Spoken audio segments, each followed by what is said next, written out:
Hi friends, welcome back to Sangam Saviruchi cooking ಚಾನಲ್ಗೆ. ಇವತ್ತಿನ ರೆಸಿಪಿಯಲ್ಲಿ ದೋಸೆ ಮಾಡಿ ತೋರಿಸ್ತಾ ಇದ್ದೀನಿ. ಯಾವ ದೋಸೆ ಅಂತ ಅಂದ್ಕೊಂಡಿದ್ದೀರಾ? ತಮ್ನೇಲ್ನಲ್ಲಿ ನೋಡಿದ್ದೀರಲ್ವಾ? ಜೋಳದ ಹಿಟ್ಟಿನಿಂದ ಗರಿ ಗರಿಯಾದ ದೋಸೆನ ಹೇಗೆ ಮಾಡೋದಂತ ತೋರಿಸಿಕೊಡ್ತೀನಿ. ವಿಡಿಯೋನ ಎಲ್ಲೂ ಸ್ಕಿಪ್ ಮಾಡದೆ ಕೊನೆವರೆಗೂ ನೋಡಿ ಸಪೋರ್ಟ್ ಮಾಡಿ. ಫ್ರೆಂಡ್ಸ್, ಇಲ್ಲಿ ನಾನು ಮಿಕ್ಸಿ ಜಾರಿಗೆ 1 ಕಪ್ಪು ಜೋಳದ ಹಿಟ್ಟನ್ನು ಹಾಕ್ಕೊಳ್ತಾ ಇದ್ದೀನಿ. ಹಾಗೆ ಅರ್ಧ ಕಪ್ಪು ನಾನಿಲ್ಲಿ ಸೂಜಿ ರವೆ ಹಾಕ್ಕೊಳ್ತಾ ಇದ್ದೀನಿ. 1 ಕಪ್ಪು ಜೋಳದ ಹಿಟ್ಟಿಗೆ ಅರ್ಧ ಕಪ್ಪು ಸೂಜಿ ರವೆ ಹಾಕ್ಕೊಳ್ಬೇಕು.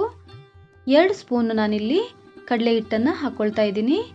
ಸ್ವಲ್ಪ ಕರಿಬೇವು, 3 ಹಸಿಮೆಣಸಿನಕಾಯಿನ ಹಾಕ್ಕೊಳ್ತಾ ಇದ್ದೀನಿ. ಹಾಗೆ ಸ್ವಲ್ಪ ಕೊತ್ತಂಬರಿ ಸೊಪ್ಪು, ರುಚಿಗೆ ತಕ್ಕಷ್ಟು ಉಪ್ಪು ಹಾಕ್ಕೊಳ್ತಾ ಇದ್ದೀನಿ.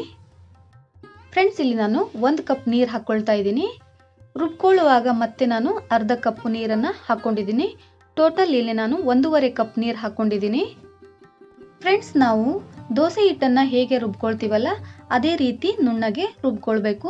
ಇವಾಗ ರುಬ್ಕೊಂಡಿದ್ದು ಆಗಿದೆ. ಒಂದು ಪಾತ್ರೆಗೆ ತೆಗಿತಾ ಇದ್ದೀನಿ ನೋಡಿ. ಫ್ರೆಂಡ್ಸ್, ನೋಡಿ ಇಲ್ಲಿ ನಾನು ಮಿಕ್ಸ್ ಮಾಡಿ ತೋರಿಸ್ತೀನಿ ಯಾವ ರೀತಿ ಇಲ್ಲಿ ದೋಸೆ ಬ್ಯಾಟರ್ ರೆಡಿ ಆಗಿದೆ ಅಂತ ಹೇಳಿ. ನೋಡಿ, ಇಷ್ಟು ಹದಕ್ಕೆ ಮಾಡಿಕೊಂಡ್ರೆ ಆಯಿತು.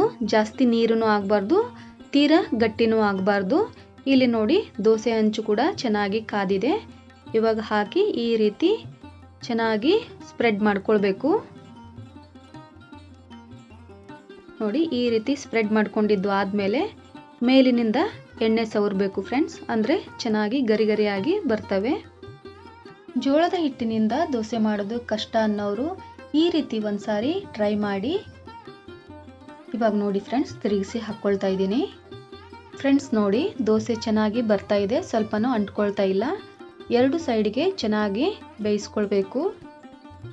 ನೋಡಿ, ಇವಾಗ 2 ಸೈಡ್ಗೆ ಚೆನ್ನಾಗಿ ಬೇಯಿಸಿದ್ದು ಆದಮೇಲೆ ತೆಗಿತಾ ಇದ್ದೀನಿ.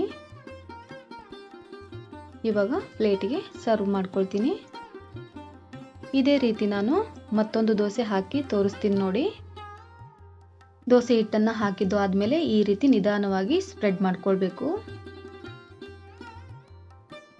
ಇವಾಗ ಮೇಲಿಂದ ಎಣ್ಣೆ ಸವರ್ಕೊಳ್ಬೇಕು. ಈ ರೀತಿ ನಾವು ಎಣ್ಣೆ ಸವರಿದ್ರೆ ಗರಿ ಗರಿಯಾಗಿ ಚೆನ್ನಾಗಿ ಬರ್ತವೆ. ಫ್ರೆಂಡ್ಸ್, ನನ್ನ ಚಾನಲನ್ನು ಯಾರೆಲ್ಲ ಹೊಸದಾಗಿ ನೋಡ್ತಾ ಇದ್ದೀರಾ ಪ್ಲೀಸ್ ಸಬ್ಸ್ಕ್ರೈಬ್ ಮಾಡ್ಕೊಳ್ಳಿ. ಹಾಗೆ ಪಕ್ಕದಲ್ಲಿರುವ ಬೆಲ್ ಐಕಾನ್ ಪ್ರೆಸ್ ಮಾಡಿ ಆಲ್ ಅಂತ ಕ್ಲಿಕ್ ಮಾಡಿದ್ರೆ ನಾನು ಹಾಕುವಂಥ ಎಲ್ಲ ವಿಡಿಯೋ ನೋಟಿಫಿಕೇಶನ್ ನಿಮಗೆ ಮೊದಲು ಬರ್ತವೆ, ನೀವೇ ಮೊದಲು ನೋಡ್ಬೋದು.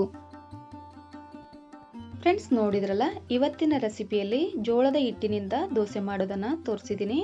ಜೋಳ ಆರೋಗ್ಯಕ್ಕೂ ಕೂಡ ತುಂಬ ಒಳ್ಳೆಯದು. ನೀವು ಕೂಡ ಈ ರೆಸಿಪಿನ ಮನೆಯಲ್ಲಿ ಟ್ರೈ ಮಾಡಿ ನೋಡಿ. ಫ್ರೆಂಡ್ಸ್, ನಾನಿವಾಗ ಈ ದೋಸೆನ ನಾನು ಚಟ್ನಿ ಜೊತೆಗೆ ಸರ್ವ್ ಮಾಡ್ತಾ ಇದ್ದೀನಿ.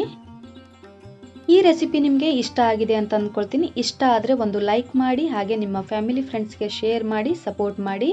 ಮತ್ತೆ ಸಿಗ್ತೀನಿ ಮುಂದಿನ ರೆಸಿಪಿಯಲ್ಲಿ. ಅಲ್ಲಿವರೆಗೂ ಧನ್ಯವಾದಗಳು.